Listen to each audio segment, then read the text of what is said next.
La Convention internationale des droits de l'enfant a, dans ses 54 articles, décliné toute une série de droits visant à protéger cet être vulnérable qu'est l'enfant. Le droit au nom, à l'identité, au bien-être, à l'éducation, à l'enseignement, le droit d'avoir un toit, d'être hébergé, d'avoir des conditions alimentaires qui sont tout à fait conformes à ce qui est souhaitable, le droit de jouer, le droit également d'avoir une activité de loisir, et ce qui me paraît très important, le droit de participer à son avenir dans le cadre des décisions qui le concernent.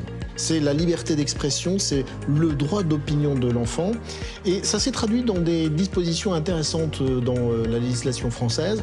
Maintenant, depuis 2002 très exactement, l'article 371-1 du Code civil indique que les parents doivent associer les enfants aux décisions qui les concernent en fonction de leur âge ou de leur maturité.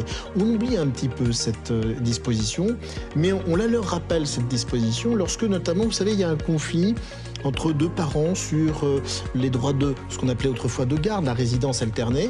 Et là, dans toutes les procédures qui le concernent, l'enfant peut être amené à donner son opinion. Ça n'est pas lui qui va trancher la difficulté, mais c'est lui qui va pouvoir orienter aussi la décision du juge en fonction de ses propres souhaits. Et dans ce cas-là, la parole de l'enfant est recueillie nécessairement en présence d'un avocat. C'est l'article 338-1 du Code civil. C'est important de rappeler ces droits fondamentaux et ces spécificités qui nous sont issues de la Convention internationale des droits de l'enfant.